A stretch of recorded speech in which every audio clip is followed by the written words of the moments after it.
Hi guys, welcome to my channel GLearn Mathematics. Before starting the class, I am requested all of you please subscribe my channel, like, comment and share. Today we will learn argument of complex number. हम लोग पहले से complex number के बारे में थोड़ा सा पढ़े हैं. तो क्या होता है z बराबर x plus iy. x plus iy लिखने का मतलब ये x के तरफ का पॉइंट हुआ, ये y एक्सिस का पॉइंट हुआ. अब इसके आर्गुमेंट को हमको करना है.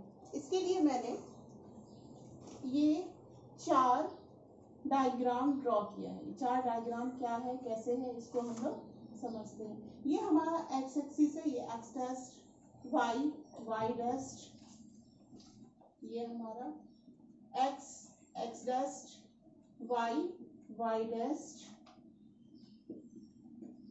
x dash, y dash, x dash, y dash, y dash और ये पॉइंट है. तो हमारा कोई कॉम्प्लेक्स नंबर अगर z बराबर x प्लस iy है. अब ये x और y किसी भी क्वाड्रेंट में लाई कर सकता है. वेदर ऐसा हो सकता है कि x y दोनों पॉजिटिव हो तो वो फर्स्ट क्वाड्रेंट में लाई करेगा. अगर x नेगेटिव y पॉजिटिव हो तो वो सेकेंड क्वाड्रेंट में लाई करेगा. अगर दोनों नेगेटिव हो तो थर्ड क्वाड्रेंट में लाई करेगा. अगर y नेगेटिव हो और x पॉजिटिव हो तो वो फोर्थ क्वाड्रेंट में लाई करेगा. तो हमारा आर्गुमेंट ऑफ z हम कैसे फाइंड आउट करते हैं. एक्चुअली हमने बहुत सारे स्टूडेंट्स को देखा है कि आर्गुमेंट ऑफ जेड में वो बाद में गलती करते हैं. स्टार्टिंग में वो क्या करते हैं, कुछ भी वैल्यू रहता है tan inverse y by X लिखा, whatever value you get, और वो डायरेक्टली आंसर लिख देते हैं. तो ऐसा नहीं होता है. हम लोगों को आर्गुमेंट ऑफ जेड इसका एक्चुअली प्रिंसिपल वैल्यू लिखना होता है. और प्रिंसिपल वैल्यू जो है हमारा माइनस पाई और पाई के बीच में लाई करता है. माइनस पाई और पाई लिखने का मतलब क्या है कि आप आइदर यहां से यहां घूमोगे एंटी क्लॉकवाइज तो 0 से आप गए पाई, या आप ऐसे जाओगे क्लॉकवाइज जाओगे तो आप कैसे गए, 0 से गए माइनस पाई की तरफ. तो कॉम्प्लेक्स नंबर के प्रिंसिपल आर्गुमेंट के वैल्यू निकालने के लिए हमको आइदर एंटी क्लॉकवाइज घूमना होगा या क्लॉकवाइज घूमना होगा. तो हम लोग कैसे देखते हैं, जैसे हमारा z बराबर x प्लस iy है.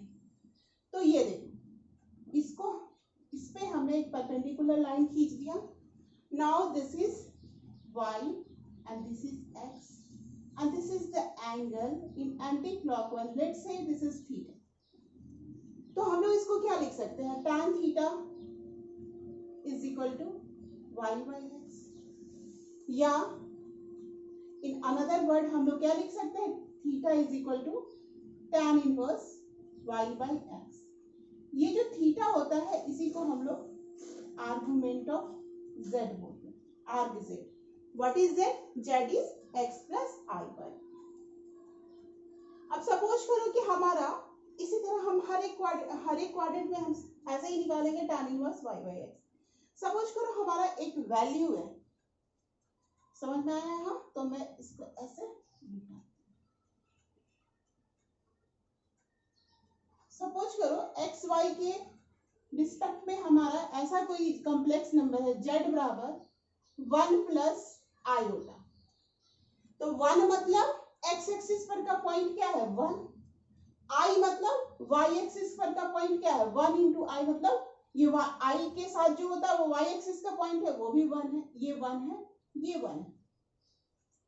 तो हमारा tan inverse y by x क्या हो जाएगा, 1/1, दैट इज पाई बाई 4.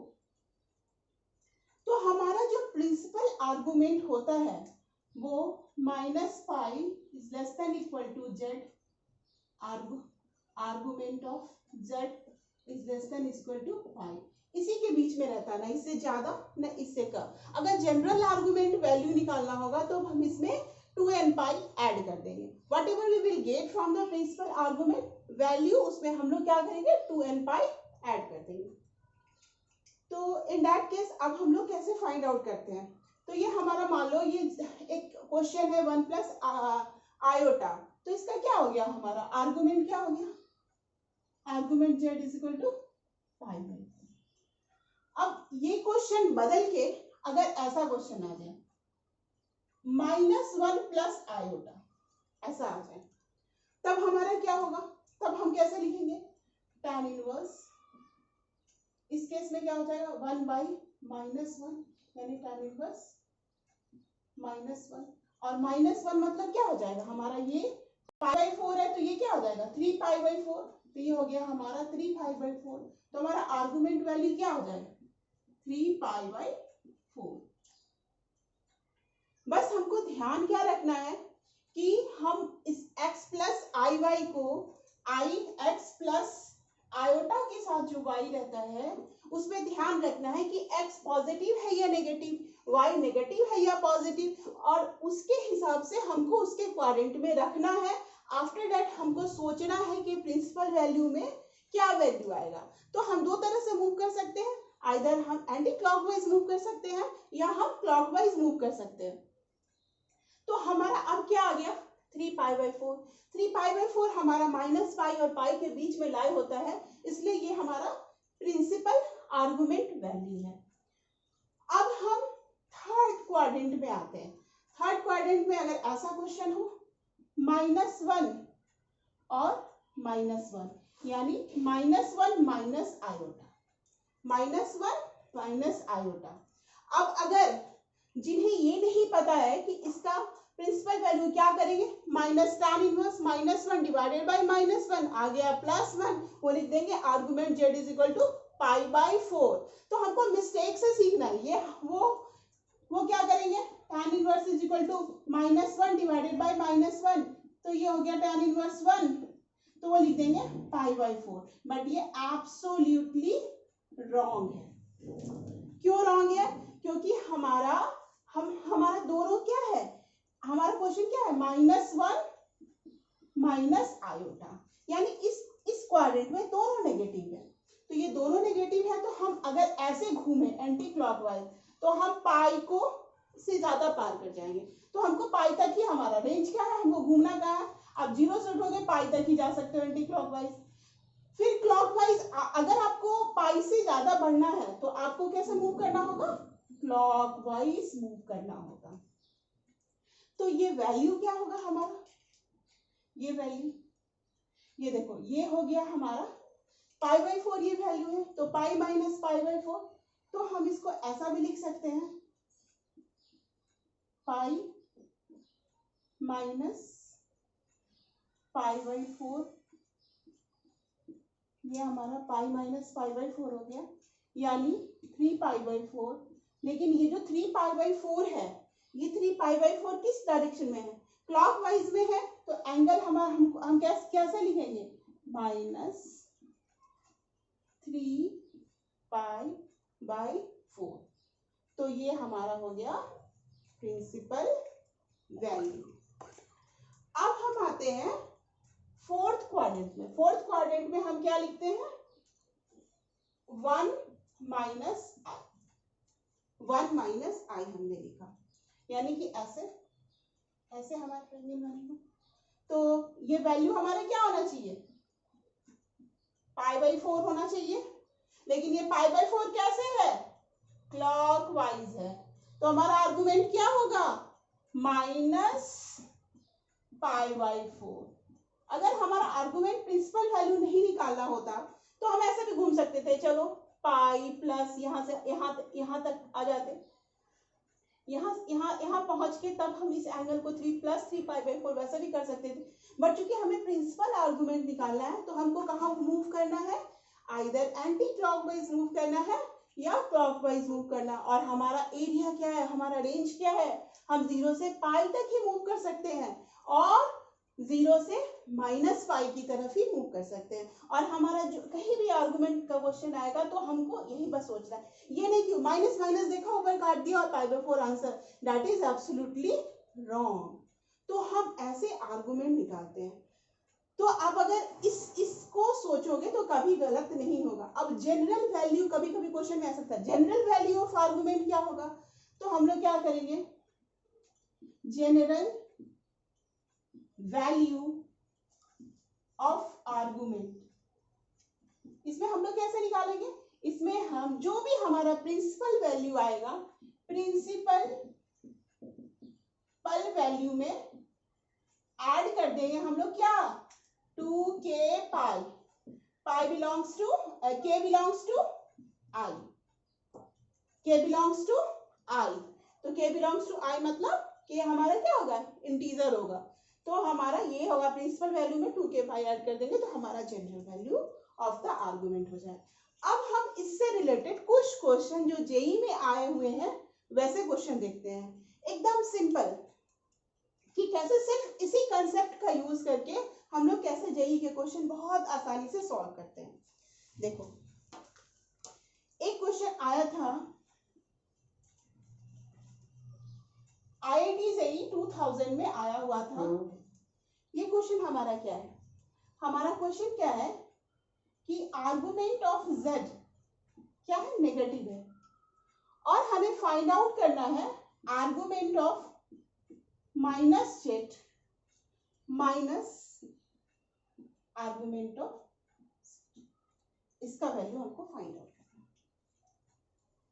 अब आर्गुमेंट के प्रॉपर्टी भी हमको पढ़ना पड़ेगा कि आर्गुमेंट का क्या प्रॉपर्टी था। आर्गुमेंट का क्या प्रॉपर्टी होता है, argument of z1 by z2 is equal to argument of z1 minus argument of z2। भूलोगे तो कैसे याद रखोगे, भूलोगे तो भूलेंगे हम तो कैसे याद रखेंगे, log m/n क्या होता है, log m minus log n, तो ऐसे हम आर्गुमेंट का भी प्रॉपर्टी याद रखेंगे। Similarly argument of z1 into z2 is equal to क्या होता है, argument of z1 plus argument of z2, ये होता है। तो ये IIT जेईई में 2000 में ये क्वेश्चन आया था। अब हम इसको कैसे फाइंड आउट करते हैं, देखो अब हमको ये पता है ना कि z1 by z2 equal to argument of z1 minus z2। अब हम लोग इसको लिखते हैं argument of minus z divided by, ठीक है, तो ये हमारा क्या आ गया, आर्गुमेंट ऑफ -1, तो -1 तो आया, तो इसको हम लोग क्या लिख सकते हैं, आर्गुमेंट ऑफ -1 प्लस आयोटा, इसका हमको निकालना पड़ेगा, इसका हमको आर्गुमेंट फाइंड आउट करना पड़ेगा। तो हम लोग कैसे निकालते हैं, tan इनवर्स 0 डिवाइडेड बाय -1। तो अब इसका वैल्यू क्या हो सकता है, आइदर 0 हो सकता है या पाई हो सकता है, लेकिन क्वेश्चन में हमको ऑलरेडी कह दिया कि आर्गुमेंट z क्या है, नेगेटिव है, तो हम इसको क्या लिख सकते हैं, tan इनवर्स, तो हमारा आंसर क्या हो गया, पाई, है ना, सिंपल। बस सिर्फ आपको यही सोचना है कि दिया क्या है और करना क्या है। हमने बस यहाँ लॉग जैसा प्रॉपर्टी है आर्गुमेंट का, log m by n, log m minus n, log m into n, log m plus log n, तो वैसे ही आर्गुमेंट z1 by z, अभी आता कैसे, ये आएगा पोलर वैल्यू का, हम लोग z को जब हम पोलर फॉर्म में लेंगे तब उससे हमारा ये भी आ जाएगा।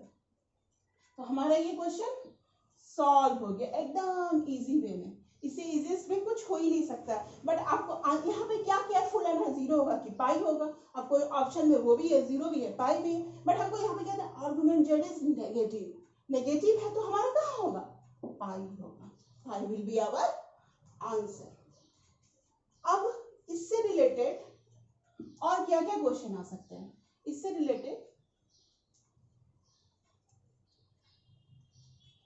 हम एक क्वेश्चन और करते हैं। ऐसा दिया हुआ है argument z plus a is equal to pi by 6, and दूसरा दिया हुआ है, this is a multi correct question, argument z minus a is equal to 2 pi by 3। तो हमको इसमें से क्या कंडीशन होगा वो फाइंड आउट करना है। अब देखो, कभी भी आर्गुमेंट का क्वेश्चन बनाने से पहले एक बार rough sketch graph very essential for this. एक बार रफ स्केच या तो माइंड में खींचो या अपने कॉपी पे खींचो।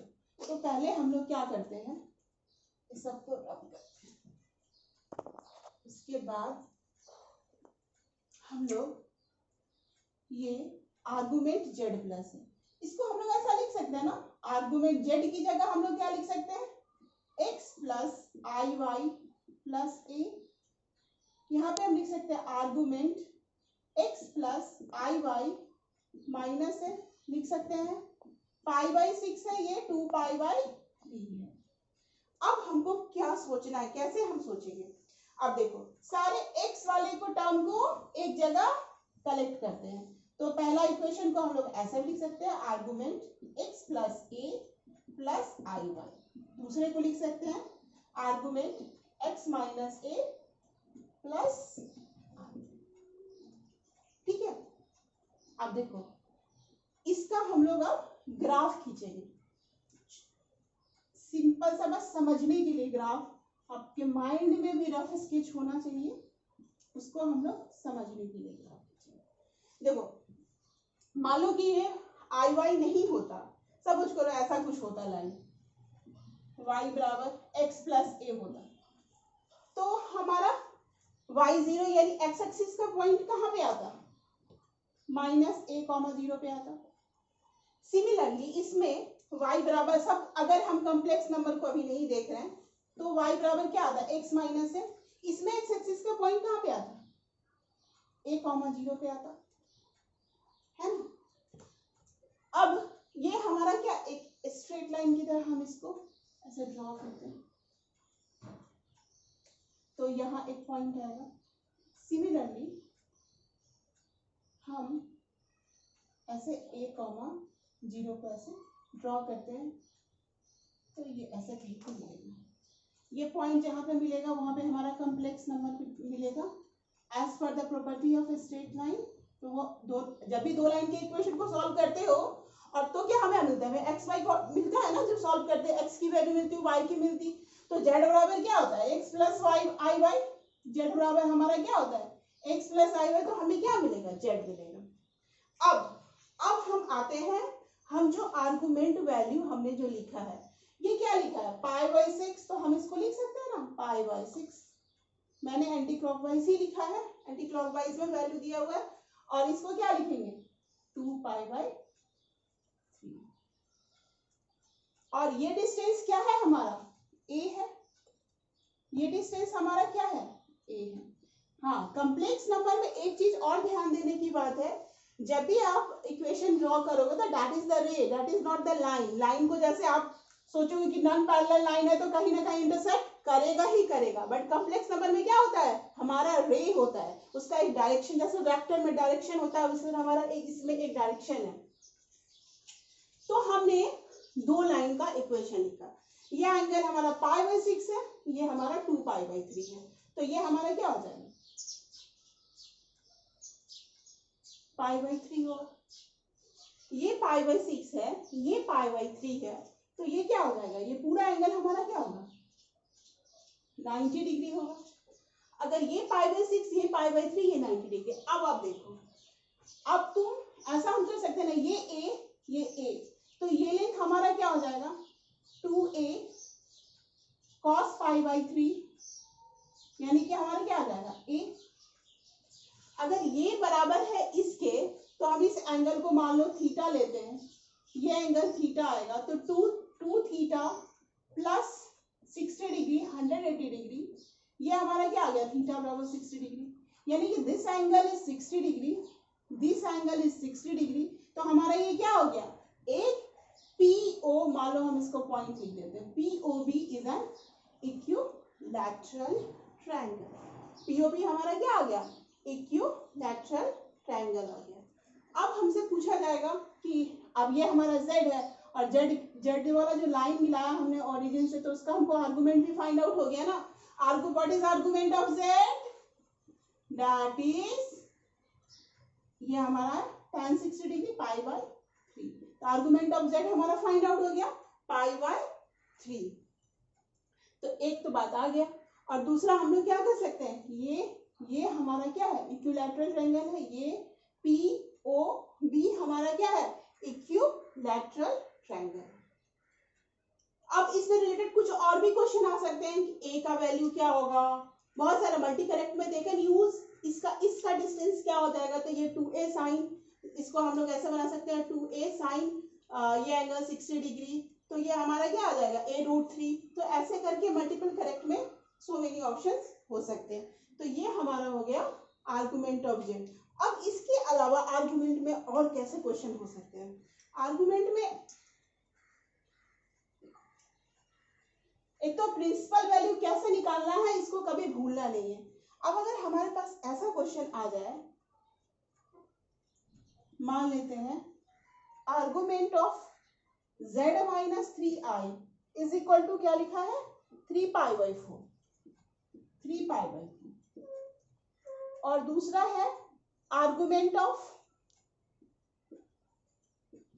2z plus 1 minus 2i is equal to π/4, और हमको इसका पॉइंट ऑफ इंटरसेक्शन निकालना है। Find the point of intersection, कैसे निकालेंगे, बहुत आसान है। हम लोग क्या करेंगे, z को x प्लस आई वाई कर देंगे। तो जैसे स्ट्रेट लाइन में हम लोग करते थे x plus i Y minus 3i, similarly तो हम इसको क्या लिख सकते हैं, आर्गुमेंट x प्लस आई को कॉमन ले लिए y माइनस 3, ठीक है। सिमिलरली हम इसको भी वैसे ही लिख सकते हैं, argument 2x plus 2iy plus 1 minus 2, ऐसा। अब हम इसका क्या खींच सकते हैं, लाइन। ये हमारा आर्गुमेंट कितना है 3π/4, तो 3π/4 यहाँ पे। अब यहाँ पे देखो y को 0 करोगे, यहाँ पे कुछ और, y को अगर हम लोग 0 करते हैं यहाँ पे, तो ये x का वैल्यू क्या आएगा, x प्लस, इसको हम लोग ऐसे लिख सकते हैं, तो ये हमारा पॉइंट आएगा 0,3, और ये एंगल कितना है हमारा 3π/4। अब हमको ये हमने इस लाइन का इक्वेशन ड्रॉ किया, और इसको हम लिख लेते हैं पॉइंट का x, y। सिमिलरली अब हम इसका इक्वेशन कैसे ड्रॉ करेंगे, इसके लिए हम लोग क्या करते हैं, आर्गुमेंट में 2 से डिवाइड कर देते हैं। तो हम लोग क्या आ जाएगा x plus i y plus 1 minus 2i divided by 2 से डिवाइड करेंगे, तो 2 से हमको क्या करना पड़ेगा, मल्टीप्लाई करना पड़ेगा। आफ्टर दैट हम लोग को प्रॉपर्टी लगानी पड़ेगी जो लॉग जैसी होती है, तो ये m इंटू n हो गया।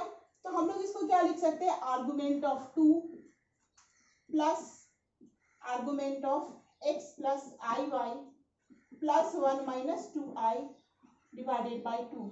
आर्गुमेंट ऑफ 2 मतलब क्या हो गया, हमारा y का पॉइंट क्या हो गया 0 हो गया, आयोटा 0 है, यानी इसका वैल्यू क्या होगा 0 हो गया। आर्गुमेंट ऑफ 2, यहाँ भी कंफ्यूजन होता है, आर्गुमेंट ऑफ 2 का वैल्यू क्या होगा 0 होगा, ये वैल्यू होगा 0। अब हम इसका लाइन कैसे खींच सकते हैं, x प्लस हाफ लिख लेते हैं एक जगह, and i y minus 2i/2, यानी y माइनस 1 लिख लेते हैं, x plus half y minus 1। अब देखो x प्लस हाफ यानी y का वैल्यू यहाँ पे minus half comma 0 and 1 comma 0, तो ये लाइन हमारा ऐसे जा सकता है, ऐसे जाएगा, और इसका आर्गुमेंट हमारा क्वेश्चन में दिया हुआ दैट इज π/4। अब हमको निकालना है इसका पॉइंट ऑफ इंटरसेक्शन। मैंने इसको सॉल्व करके इसकी लाइन दोनों को ड्रॉ किए, और लाइन ड्रॉ करने में हमको फियर नहीं रखना है, वैसे ही सोचना है जैसे हम स्ट्रेट लाइन में सोचते हैं, y बराबर mx प्लस सी करके जो एक्स एक्सिस का जो पॉइंट आता है y एक्सिस। कॉम्प्लेक्स नंबर को कभी भी कॉम्प्लेक्स नहीं बनाना है। अब देखिए, अब पूछ रहा है कि इसका पॉइंट ऑफ इंटरसेक्शन हो सकता है, नहीं हो सकता है, this is not the line, this is the ray, there is a direction. अब ये आई ऐसा हो सकता है ना, जैसे हम स्ट्रेट लाइन में क्या होगा कि कोई भी नॉन पैरेलल लाइन है वो कहीं ना कहीं आके कटेंगे, बट ये क्या मिल सकते हैं क्या? नहीं मिलेंगे, ये बैक नहीं जाएंगे, इनका एरो ऐसे, इनका एरो है, तो there is no point of, there is no point of intersection. ठीक है, अब इसको आप लोग अच्छे से पढ़ के आएंगे। आर्गुमेंट से रिलेटेड जितने दुनिया के क्वेश्चन है you have to solve it, और आपको ये फंडे लगाने हैं। ये हो सकता है कि आपको डायरेक्टली आईआईटी या जेईई एडवांस में डायरेक्टली ये क्वेश्चन ना आए, वो इनडायरेक्टली वो कहीं पे आपका हल्का चेक करने की कोशिश करे, बट ये कुछ भी नहीं है, इसे हमको डरना नहीं है, इसको हमको एज ए ट्रीट करना है। कैसे हम लोग कोनिक सेक्शन पे स्ट्रेट लाइन की तरह ट्रीट करेंगे। लॉग का फार्मूला जैसे हमने लगाया, argument of z1 minus argument of z1 by z2 का कैसे निकालेंगे, argument of z1 by z2 कैसे निकालेंगे। और ये भी बहुत इजी है सॉल्व करना। कैसे सॉल्व करेंगे, z1 बराबर mod z e to the power i theta, ये होता है पोलर फॉर्म में, और आई थीटा को हम लोग cos थीटा प्लस आई साइन थीटा करेंगे, दोनों को डिवाइड करोगे फिर थीटा माइनस थीटा 2 आ जाएगा, तो इस तरह का फॉर्म हमको आ जाएगा, वो वेरी इजी। नेक्स्ट क्लास में हम लोग उसके बारे में भी डिस्कस करेंगे। थैंक यू, और once again I tell you, please subscribe my channel, like, comment and share. Thank you.